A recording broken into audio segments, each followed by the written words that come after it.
여러분 안녕하십니까? 10월 마지막 주말인 오늘 경북 동해안 지역은 대체로 흐리다가 내일은 맑겠습니다. 내일 아침 최저기온은 경주 4도, 포항 8도까지 떨어져 조금 쌀쌀하겠습니다. 울릉도와 독도에는 내일 5mm 정도 비가 내리겠습니다. 동해 남부 앞바다에 풍랑주의보는 오늘 밤에, 먼 바다는 내일 아침에 해제되겠지만 당분간 너울에 의한 파도가 방파제를 넘기도 하겠습니다. 가을이 무르익으면서 농촌에서는 수확한 농산물로 축제를 열었습니다. 대학생들은 정직하지 않은 정권에 침묵할 수 없다며 시국 선언을 했습니다. 주말 표정 김기영 기자가 취재했습니다. 봄이면 산나물 축제가 열리는 포항의 청정지역 기북면. 올해로 두 번째 사과 축제가 열리고 있습니다. 농업을 6차 산업으로 발전시키고 도시민과 어울릴 수 있도록 하는 만남의 장입니다. 포항시 기북면에서 생산되는 사과는 평지인 기계면에서 산지인 죽장면으로 이어지는 중간지대의 기후 특성으로 열매는 굵고 육질은 적당히 단단해 브랜드 요건을 갖추었습니다. 우리 기북에 이제 현 6차 산업을 원래 처음 시작하고 있는데 6차 산업이 성공적으로 정착되기 위해서 저희들 사과 축제를 하면서 기북 사과 알리기 행사를 하고 있습니다. 꼬마 선비의 분놀림이 경쾌합니다. 손글씨가 둔한 요즘 학생들과는 사뭇 대조적입니다. 경주 서학서원에는 지역의 초중고 학생 60여 명이 서예 실력을 뽐내며 선비 체험도 하고 무열왕릉과 진흥왕릉을 찾아 삼국 통일에 버금가는 남북 통일을 구상했습니다.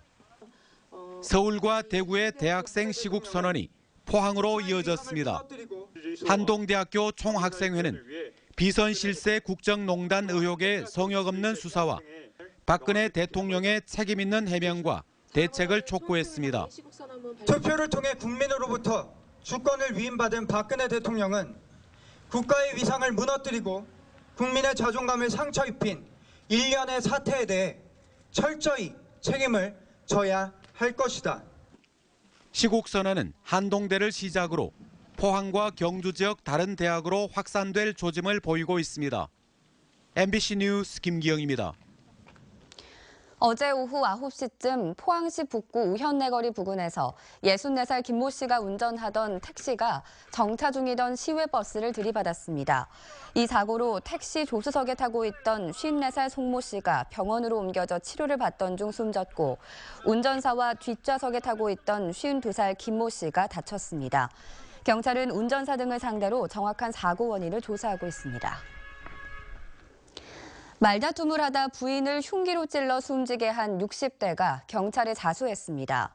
오늘 오전 5시쯤 영덕군 강구면 주택에서 63살 김모 씨가 62살 부인을 넘어뜨리고 흉기로 찔러 숨지게 한 뒤 스스로 인근의 파출소를 찾아 범행 사실을 알렸습니다. 경찰은 남편 김 씨를 상대로 범행 동기 등을 조사하고 있습니다. 측근들이 포스코에서 부당이득을 받도록 한 혐의로 재판에 넘겨진 이병석 전 국회의원에게 검찰이 징역 3년의 실형을 구형했습니다. 검찰은 어제 서울중앙지법에서 열린 결심 공판에서 지역구 대기업을 주변 사람들의 사익 추구장으로 만든 점에서 죄질이 불량하다고 구형 이유를 밝혔습니다. 이에 대해 이 전 의원 측은 포스코와 정당한 협의를 통해 대가를 지급하고 사업권을 얻은 것이라고 주장했습니다. 이 전 의원은 포스코로부터 신재강 공장 건설 중단 문제를 해결해달라는 청탁을 들어주는 대가로 측근이 경영에 관여하는 업체 2곳에 8억 9천여만 원에 달하는 경제적 이득을 몰아주게 한 혐의로 기소됐습니다. 선고 공판은 12월 9일 열립니다. 전국의 인플루엔자 무료 접종 대상노인 693만 명 가운데 약 80%가 접종한 것으로 나타났습니다. 질병관리본부는 27만 명 분량의 백신이 남아있어 준비된 백신을 모두 사용한 지정 의료기관에는 보건소를 통해 백신을 추가로 공급하고 있다고 밝혔습니다. 질병관리본부는 다음 달 15일 병의원 노인 인플루엔자 무료 접종 사업이 종료되면 남아있는 백신을 보건소로 모아 백신이 소진될 때까지 무료 접종을 진행할 예정입니다.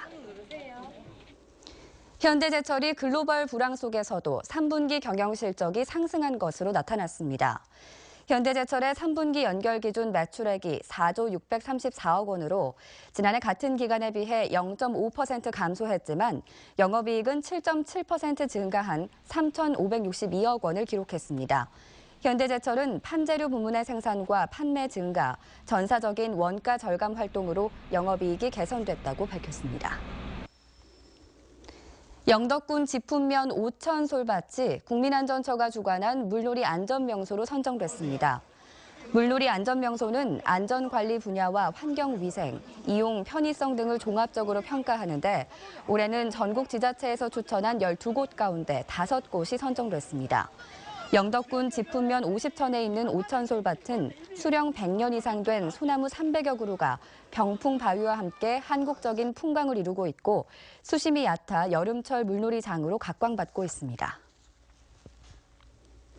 울릉도 제2관문격인 저동항 여객선 터미널이 대합실을 확장하는 등 세 단장을 했습니다.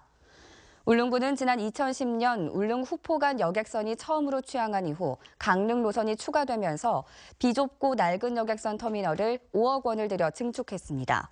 울릉군은 어항이었던 저동항에도 여객선이 취항하면서 도동항 못지않은 관문이 됐다며 관광객들을 위해 편의시설을 늘려나가기로 했습니다. 네, 이상으로 포항 MBC 뉴스데스크를 마칩니다. 여러분 고맙습니다.